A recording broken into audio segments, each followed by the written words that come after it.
everyone, I'm Captain Logan. And I'm Vince! And it's time once again. Recommend stuff. Hey Vince! Yeah. What do you recommend today? Today I'm recommending Air. Take a look at it. Oh, not breathe it, just look. Okay, alright. I can't see it! Yes, you can! Well, luckily we just found out that it has multiple applications. I'm telling you, you put that air on your eyes, and you're probably gonna have to blink. It's a fact. Ah! So, today again, multiple applications. We should do a whole series of just mundane recommends. Today I recommend gravity. No, really, you need that. It's fact. It's our series on things that you never really thought about Unless you're falling off of a building, and then you don't really need gravity. Things you don't miss until it's not there anymore. Go ahead, Vince. Today I'm recommending Preacher! I'm recommending all of Preacher, but I've only brought with me the first volume. There are 9 volumes. At least there were 9 older volumes, which I've collected all of those. I'm assuming they still are collected in the regular 9 volumes in the new stuff. But more recent printings change things. Anyway, this stuff is by Garth Ennis and Steve Dillon, and I think it's just so raw and interesting. Now, when I say, I've said on the channel before that potty humor can be used effectively. Disgusting and disturbing humor can be used effectively. And a lot of the time, people rely on potty humor and disgusting type jokes in the same way that people tend to rely on impressions. They think that it in and of itself is funny. No, that's not funny. What's funny is when somebody's clever, but they go ahead and use dirty stuff. Now this thing is full of really disgusting and disturbing images and thoughts and ideas, and it also has a lot of really interesting social commentary. You're like, kinda? Now that's not necessarily why it's good, but when The Boys came out, Garth Ennis's well, I'm not going to say it's his most recent thing, but it's definitely a more recent comic book that Garth Ennis put out. And its tagline for a while was, "This is the comic book that will out-preacher Preacher." And, oh yeah, I remember that. And I thought, that's stupid, because the point of Preacher was not to be disgusting. The point of the Preacher was showing, or the point of the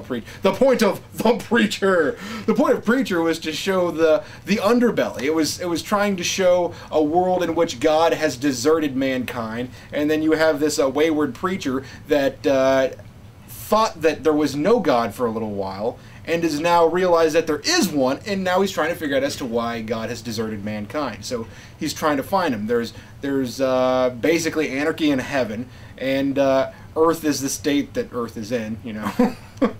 And of course, then there's concepts of hell in this. Now, what's really interesting to me is... And then the devil picks a hell spawn every 400 years. and then there's a clown that turns into a giant dog rat and violates crap. Yeah.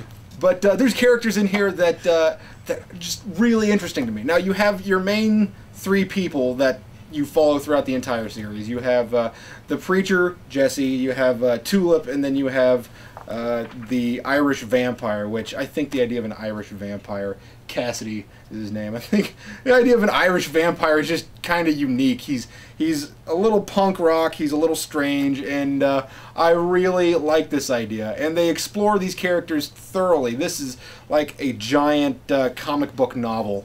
It's really, there's lots of ins and outs, there's lots of story twists and individual stories, so you could pick up a volume of this and read it for the story of its in and of itself, but there are things that you really need to know what came before to fully appreciate it.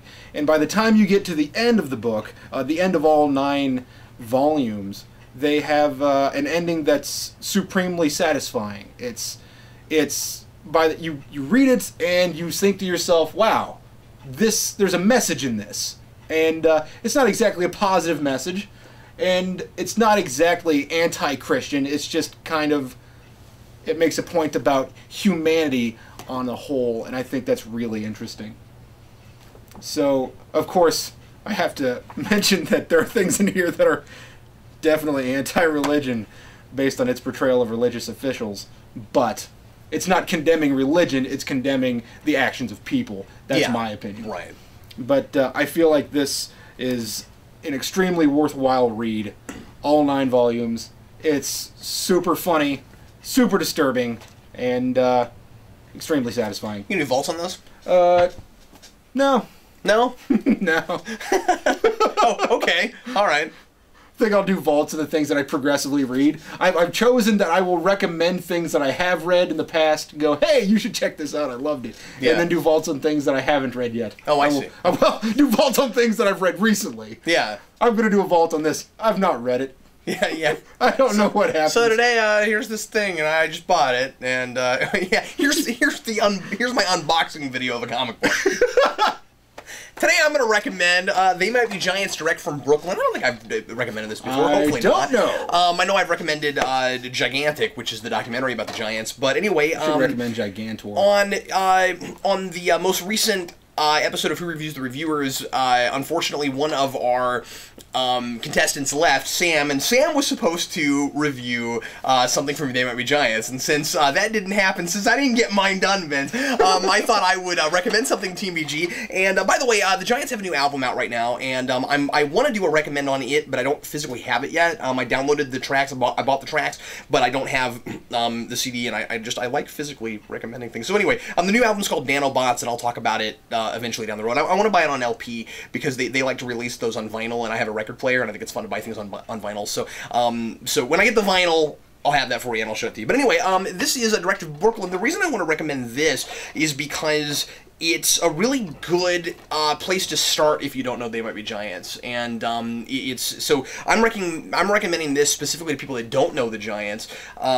This is a really good introduction to them. This is all of their like early music videos going pretty much up through Severe Tire Damage. They did a Dr. Worm video from Severe Tire Damage, so this goes up through, I think, 98, and what's kind of fun about it is the Giants, being as eclectic as they are, they like to do things backwards or different, and that goes even with the song order on this, where they do the most recent song that's on this, and then they go back to the beginning. So when you start watching this, if you watch them in order, and there's definitely an order to this, if you watch them in order, you'll see the most recent thing they had done in '98, Dr. Worm, going into Snail Shell, which was from the previous record. Actually, from 2 records before that. They didn't do anything off of Factory Showroom. And then going all the way to Put Your Hand Inside the Puppet Head, which is from their first album, from the Pink Album. So anyway,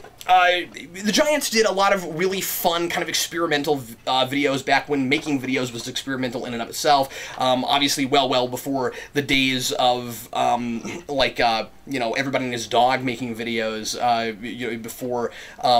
Before MTV was as big as it was, and they had a couple of videos on MTV. A lot of what got them popular in the first place was when they put their video for why can't I think of it? Which one was it? Birdhouse in Your Soul. And they actually even played that with the Tonight Show band on the Tonight Show, which was pretty boss. But anyway, yeah, there's lots of fun stuff on this. They also special features are good. The Johns, John Linnell and John Flansburgh, do some commentaries for everything on here. They go through the entire DVD and do a commentary track. And then at the end, both of the songs from Tiny Toons that like everybody remembers the Giants for from when I was a kid are on here also. So the Tiny Toons renditions of Triangle Man and Istanbul are both on here also, and they talk about that, and it's kind of fun because it had been so long since they'd seen those that when they got to them, they started talking about how incredibly violent they are, and it just really cracked them up.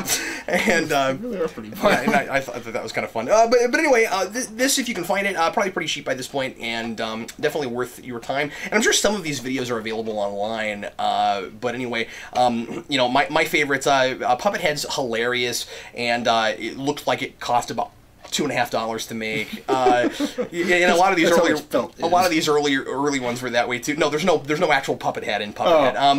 And then Don't Let's Start. The Giants didn't like to make videos that like were directly like on the nose about the thing that the song was about, where it would like peripherally kind of be about that. But I mean, like they have such like outlandish ideas in their songs that if they have the word puppet head as like the main crux of their song. They're not going to show you a puppet head. That's too obvious. They're not going to do that. They're going to do crazier things. That Statue Got Me High has no statue in it, although it is very trippy. So it has the high part certainly, and it's actually more about astronauts in space, and in a very goofy way. That video looks like it cost me more like $8.50 to make, and it's funny because the production value of these videos drops as you watch it, because the most recent ones are they had more money and going farther back, they didn't have as much. It's pretty fun. So that's kind of fun. So like you look at Snail Shell and they've got like this big set and like all these really cool lights and stuff, and then as you go back